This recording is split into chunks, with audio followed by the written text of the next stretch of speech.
अस्सलाम वालेकुम dear students, मैं हूं हिना शौकत, आपकी केमिस्ट्री की टीचर। और आज के इस लेक्चर में हम पढ़ने वाले हैं एक बहुत ही important property for liquid state of matter, जो कि है बॉइलिंग पॉइंट।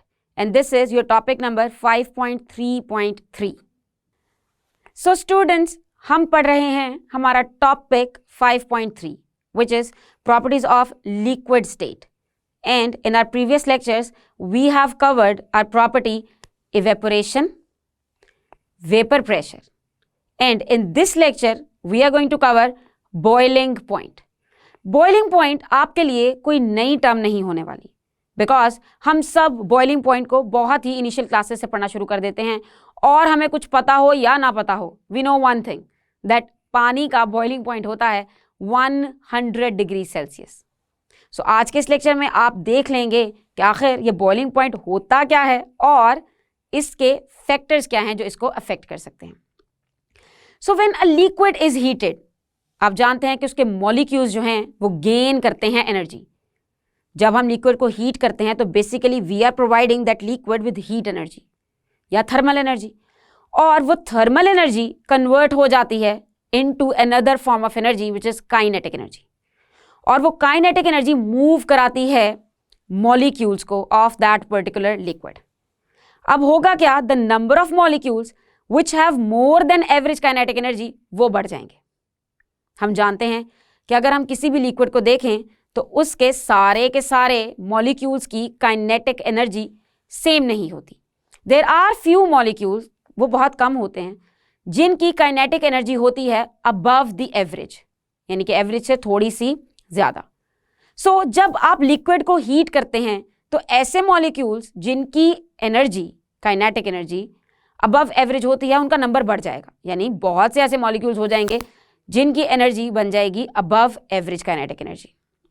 सो जब ज्यादा से ज्यादा मॉलिक्यूल्स एनर्जेटिक हो जाएंगे, so they will overcome the intermolecular forces. And remember, intermolecular forces ही वो फोर्सेस हैं जिन्होंने लिक्विड के मॉलिक्यूल्स को एक साथ जोड़े रखा है, और वो सिर्फ उन्हें इतना अलाउ करती हैं कि वो स्लाइड पास्ट करें, दैट्स इट। सो जब हाईली एनर्जेटिक मॉलिक्यूल्स इंटरमोलेकुलर फोर्सेस को करेंगे ओवरकम, सो उससे क्या होगा, rate of evaporation will increase. और जब रेट ऑफ इवेपोरेशन इंक्रीज होगा तो it will result in increase in vapour pressure. ये हमने अपने प्रीवियस लेक्चर में डिटेल में डिस्कस किया है कि जब रेट ऑफ इवेपोरेशन बढ़ता है तो वेपर प्रेशर भी बढ़ जाता है, क्योंकि नंबर ऑफ वेपर्स बढ़ जाते हैं। ज्यादा मॉलिक्यूल्स वेपर फॉर्म में कन्वर्ट हो जाते हैं तो वो सरफेस पे ज्यादा प्रेशर एक्सर्ट करेंगे तो वेपर प्रेशर बढ़ जाएगा। लेकिन एक स्टेज आएगी where the vapour pressure of the liquid becomes equal to the atmospheric pressure, यानी कि वो वेपर प्रेशर एटमॉस्फेरिक प्रेशर के इक्वल हो जाएगा।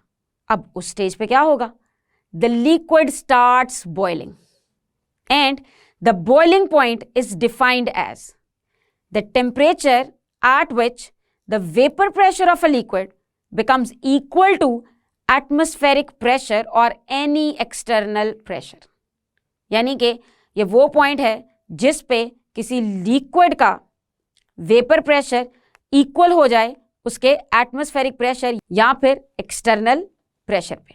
आप देख सकते हैं इस फिगर में, it is showing you the increase of vapour pressure of diethyl ether, ethyl alcohol and water. जब हम इंक्रीज करते हैं टेम्परेचर तो as you can see clearly from this graph that at 0 degree Celsius vapour pressure of diethyl ether is 200 millimetre of mercury. और अगर हम देखें ethyl alcohol के वेपर प्रेशर की तरफ तो वो है 25 मिलीमीटर्स ऑफ मर्करी, और अगर हम वाटर की बात करें तो वो है 5 मिलीमीटर्स ऑफ मर्करी अप्रोक्सीमेटली। इसकी वैल्यू 4 पॉइंट समथिंग होती है, लेकिन हम उसे 5 कंसिडर कर सकते हैं। व्हेन दे आर हीटेड, जब हमने उन्हें हीट किया यानी कि हमने उसका टेम्परेचर इंक्रीज किया, so the vapour pressure of diethyl ether increases rapidly, वो एकदम से इंक्रीज कर जाता है, and it becomes equal to the atmospheric pressure at 34.6 degree Celsius. यानी कि जब टेम्परेचर राइज करके आएगा 34.6 डिग्री सेल्सियस पे तो उसका वेपर प्रेशर इक्वल हो जाएगा एटमॉस्फेरिक प्रेशर के। अब उससे पे क्या होगा, while vapor pressure of water increases slowly. अब आपको याद होना चाहिए कि वाटर के अंदर होती हैं स्ट्रॉन्ग इंटरमोलेकुलर फोर्सेस, और वो स्ट्रॉन्ग इंटरमोलेकुलर फोर्सेस होती हैं हाइड्रोजन बॉन्डिंग्स। अब चूंकि स्ट्रॉन्ग इंटरमोलेकुलर फोर्सेस हैं तो वो कन्वर्ट होगा वेपर्स में स्लोली स्लोली स्लोली, और as compare to diethyl ether जो वाटर का बॉइलिंग पॉइंट होगा, जो कि डिसाइड होना है when vapour pressure would be equal to atmospheric pressure, तो वो डाई इथाइल ईथर से काफी ज्यादा होगा। The reason is the strong intermolecular forces present between the molecules of water. Now, this figure shows the vapor pressure increases very rapidly when the liquids are near the boiling point. Look at this curve. You can see that starting में तो curve form में जा रहे हैं, लेकिन जैसे ही ये boiling point के करीब पहुंचते हैं, you can see they are sharp. तो वो sharpness show करती है कि boiling point के करीब जाके वेपर प्रेशर रैपिडली इंक्रीज करता है, यानी कि तेजी से इंक्रीज करता है। And you can see that ether का बॉइलिंग पॉइंट होगा 34.6, अल्कोहल का बॉइलिंग पॉइंट होगा 78 और वाटर का बॉइलिंग पॉइंट होगा 100 डिग्री सेल्सियस। और वाटर का ज़्यादा क्यों है ये आपको पता होना चाहिए, because of the strong intermolecular forces which are hydrogen bonding. ये तो हुई बात बॉइलिंग पॉइंट की। बॉइलिंग पॉइंट तब अचीव होगा जब वेपर प्रेशर इक्वल हो जाएगा एटमॉस्फेरिक प्रेशर के, और नॉर्मल एटमॉस्फेरिक प्रेशर की वैल्यू होती है 760 मिलीमीटर्स ऑफ मर्करी। यहाँ पर 1 atm प्रेशर के डिफरेंट यूनिट्स हैं, और एटमॉस्फेरिक प्रेशर मेजर करते हैं हम यूजुअली 1 atm, उसके लिए स्टैंडर्ड यूज़ करते हैं, लेकिन standard atmospheric pressure at sea level होता है 760 मिलीमीटर्स ऑफ मर्करी। और जब किसी भी लिक्विड का वेपर प्रेशर इक्वल हो जाएगा उसके एक्सटर्नल प्रेशर या फिर एटमॉस्फेरिक प्रेशर के, तो हम कहेंगे कि उसका बॉइलिंग पॉइंट अचीव हो गया है, यानी कि उस पॉइंट पे वो चीज़ बॉयल होना स्टार्ट हो जाएगी। और जब कोई चीज़ बॉयल होती है तो उसके सारे के सारे पार्टिकल्स जो हैं they are moving with very high kinetic energy, और जो नीचे वाले पार्टिकल्स हैं वो एनर्जी गेन करके लेस डेंस होके सरफेस पे आएंगे और वहाँ से एस्केप कर जाएंगे। मोर डेंस पार्टिकल्स उनकी जगह लेंगे, they will again get the heat, और उनकी काइनेटिक एनर्जी भी इंक्रीज होगी और वो भी सरफेस से एस्केप कर जाएंगे। अब बात करते हैं इस टॉपिक के दूसरे हिस्से की तरफ, which is factors affecting boiling point. Students, यहाँ मैं आपको एक बात बताती चलूँ कि जब भी आप लिक्विड की प्रॉपर्टीज स्टडी करेंगे, अभी तक हमने जितनी भी प्रॉपर्टीज पढ़ी थी उन सब प्रॉपर्टीज के कुछ ना कुछ फैक्टर्स हैं। So make sure you do not mix up these factors, और इन फैक्टर्स को अलग अलग हेडिंग की फॉर्म में ही आप एक्सप्लेन भी करें।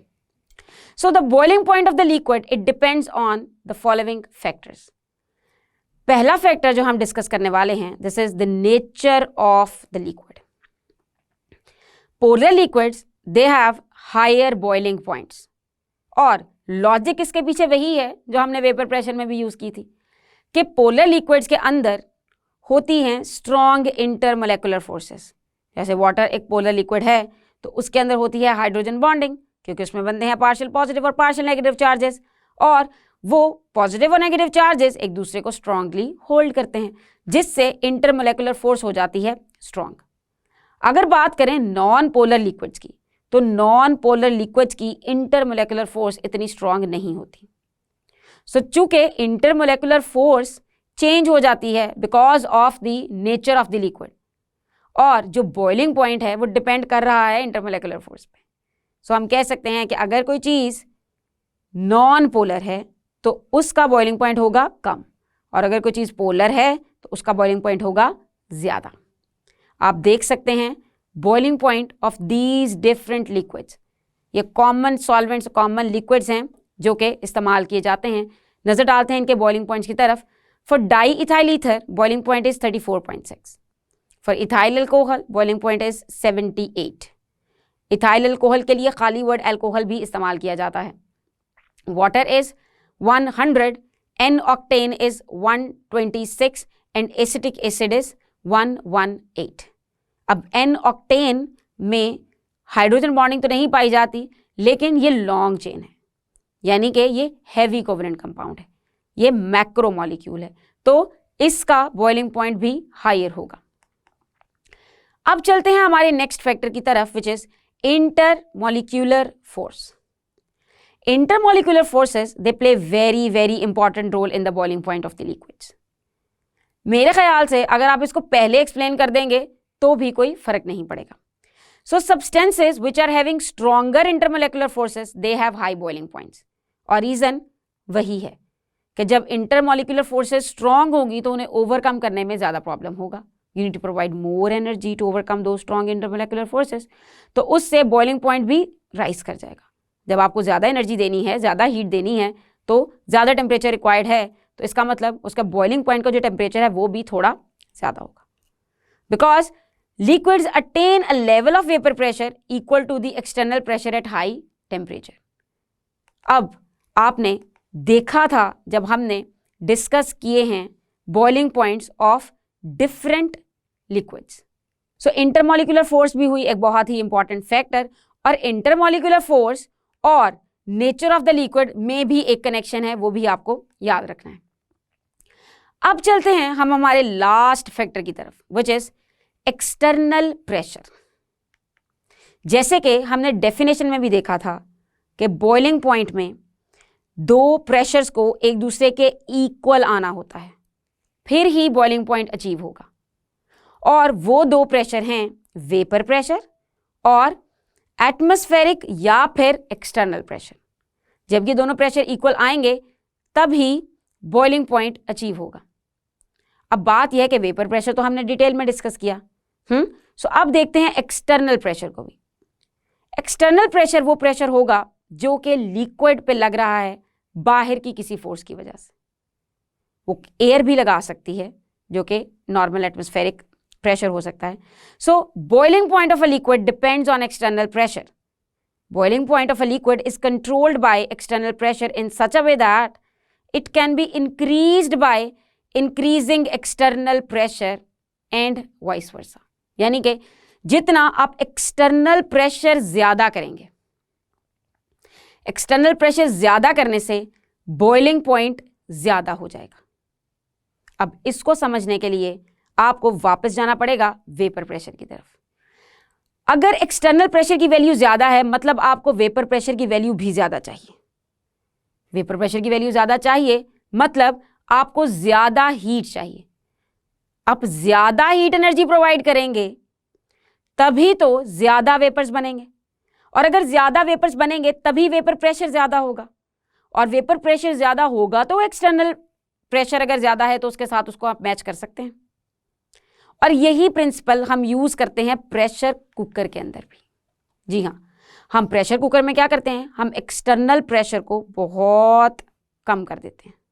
जी हाँ, और उसको कम करने से क्या होता है, कम करने से क्या होगा कि आप बहुत आसानी से वेपर प्रेशर और एक्सटर्नल प्रेशर को इक्वल कर लेंगे, और जब आप उसे आसानी से इक्वल करेंगे तो कुकिंग भी जल्दी होगी क्योंकि उससे आप बॉइलिंग पॉइंट को जल्दी अचीव कर सकते हैं।